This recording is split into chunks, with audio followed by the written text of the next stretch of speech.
Welcome to the Small Actions, Big Ripples podcast, where we celebrate the achievements of individuals whose small, intentional actions create big, positive change.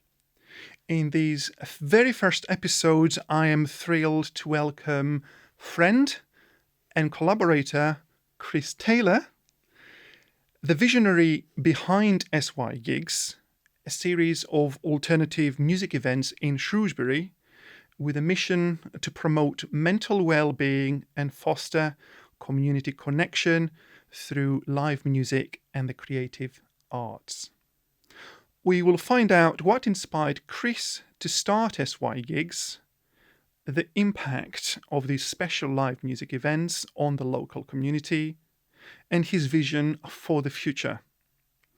Along the way, we will also listen to original music tracks composed and performed by some of the inspiring artists who have performed for SY.gigs, and we will uncover how Chris's small actions are creating echoes of positivity that are worth listening to. Let's get started. Chris, welcome. Good morning. Can you tell us a bit about yourself and how you became involved with SY.gigs? What inspired SY.gigs in the first place? I suppose I'd always been interested in promoting events in Shrewsbury, my hometown. Used to do a little collaboration with some friends, which was a mixture of music, performance poetry, and comedy.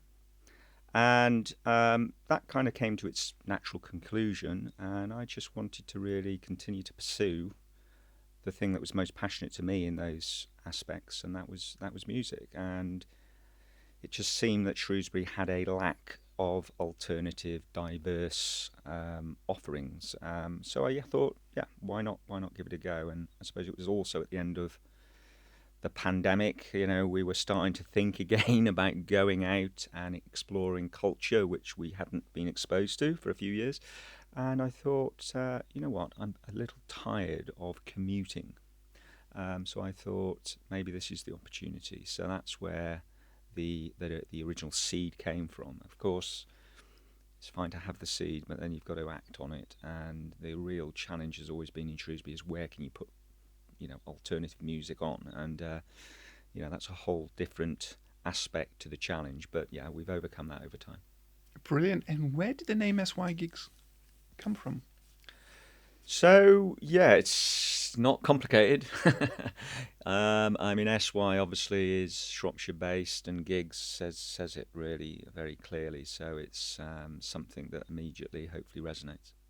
Your mission with SY.gigs is very much about creating a sense of belonging and benefiting mental well-being by celebrating creative music making and original art. Why do you think investing in music and the creative arts is so important in our days? Well, I've been very open and transparent about my own mental challenges, and music's always been a really important part of that. That journey of trying to actually find some calmness in a very, very chaotic world, and particularly if you struggle with darkness and anxiety, you need those little spaces to go, and culture is a really important part for all of us. I think sometimes it's also overlooked economically, the benefits that actually brings to our community. So I think the mental health was probably the main aspects that I thought, that they combined really well in my own personal circumstances. So providing a space where people can come in and experience something quite beautiful and immerse themselves in a beautiful community, I think is just a wonderful thing to do. So providing a safe space where people can come, slow down, reflect, and just have the music and its healing powers.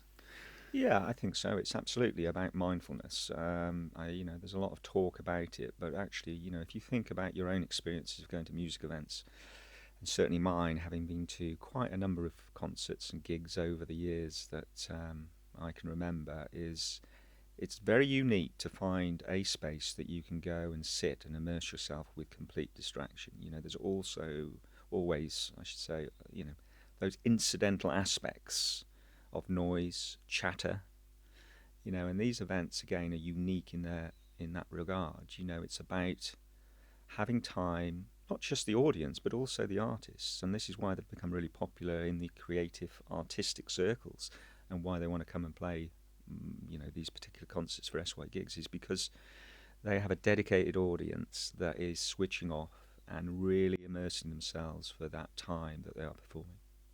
Shall we listen to some music? Sounds good. What track have you chosen for us to listen to? This is the track that I'm going to play. It's off a beautiful album, and one of the artists that came to play for us this year was Audrey Calms.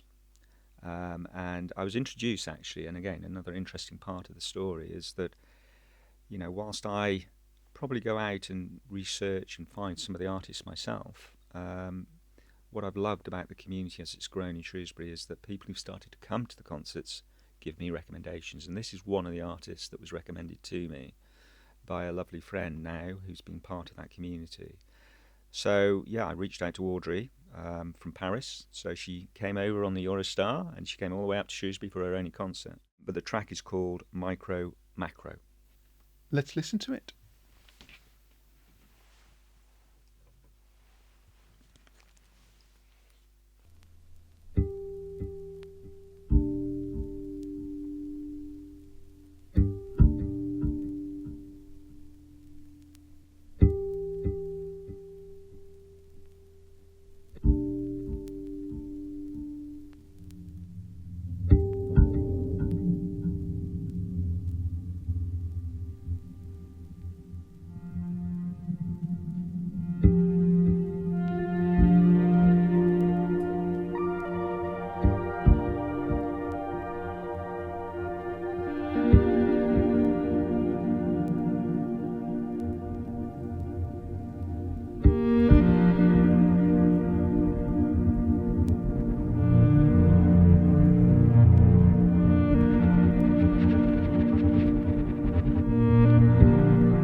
That was lovely. And the spoken French in there just hit that sweet spot. It is. I'm not great with my French, but, and I think that's the wonderful thing about music. Sometimes it just translates itself. And, like all the artists that have actually been, Audrey is a typical artist that we've had, in that she understands what we're trying to achieve from these events. They are mindful moments, as we've talked about. They're immersive moments, and somewhere where I think the artist can really express themselves, and the audience, I think, just walks away in a different space to how they arrived. I would agree. Thank you for sharing that with us. So, looking at what you have achieved then over the last couple of years with SY.gigs seasons 1 and 2, moving on to Series 3 in Jan 2025. What's one accomplishment you're especially proud of, if you can put your finger on it? Yeah, I mean, there are many, but I think just the community. I mean, the community has grown from those first few events, and we did a few events even before to test the water before season 1. But to see the community starting to fully appreciate what we're trying to do, something quite unique, um, I think has been the probably the number one achievement. Um, and they get it, they understand the mental well-being, they understand the nature, which is an important part in my life that translates itself, and we had a little bit of that I brought into one of the churches this year. So yeah, I think that's it, community for sure. What would you say in terms of challenges? What challenges have you faced as a promoter? The biggest challenge has been selling tickets, and we try and position the price of the tickets just in order to cover our costs. But obviously, we're a pop-up in the sense that we don't have a venue, and that's because Shrewsbury doesn't have too many places that you can put music on. So the choice of using the churches came about through various conversations, and I think they have really befitted SY and the initiative that we've tried. But I've relied very much on the community again, and it's been wonderful to see the supporters that have been out there, because whilst I can share it through my various social media, and we've got a new website now which is wonderful, which went live yesterday, and that hopefully will help. It still relies very much on word of mouth and people understanding what we're trying to achieve. You've also got social media accounts where people can find out about upcoming events and links to where they can get their tickets from. So Sure. that's good. Yeah, I mean, we've tried to accommodate everything, in the sense that we've got online tickets, and of course everything that's online these days on a ticketing front does have a booking fee. So, to try and avoid that, we put physical tickets out there. So, we sell tickets at our other partner, who you'll know really well, Stav, because they're there running a bar for us each time, which is Robin Nugent at Glue Glue. So anybody that wants tickets and wants to avoid booking fees can pick up physical tickets at either of the Glue Glue outlets. Yeah. Shall we listen to another music track? The track will be chosen by myself. So it's from a recent event. We had Martin Rebelski playing his gorgeous music for us. So this particular track, it's a recently released track by Martin called Eternal, and features ethereal vocals in there. Let's listen to it.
So, Chris, what motivates you after season 1 and 2 going on to season 3? What motivates you to continue putting on these special music events in Shrewsbury?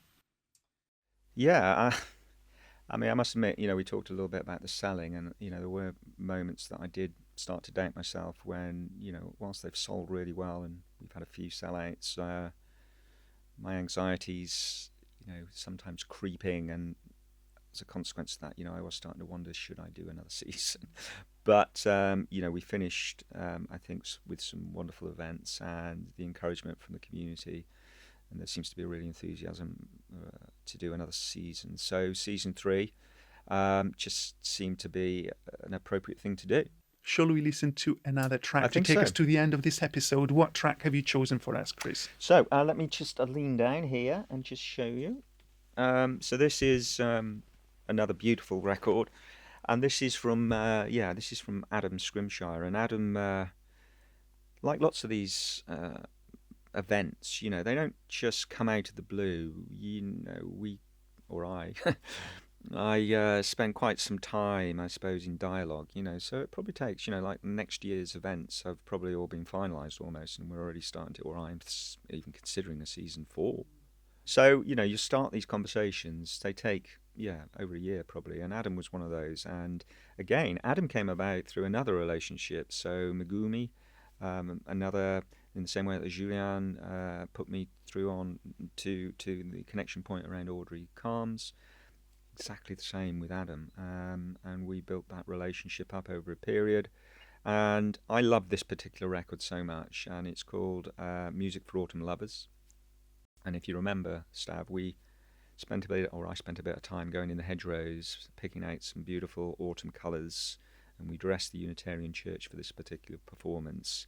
And the track that really stood out for me on this particular album was called Hornbeam, and even Adam got quite emotional, I think, on the evening. It was a beautiful, beautiful evening, a really immersive evening, and I think we should listen to that. Let's listen to it.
Wasn't that beautiful? Well, thank you for that.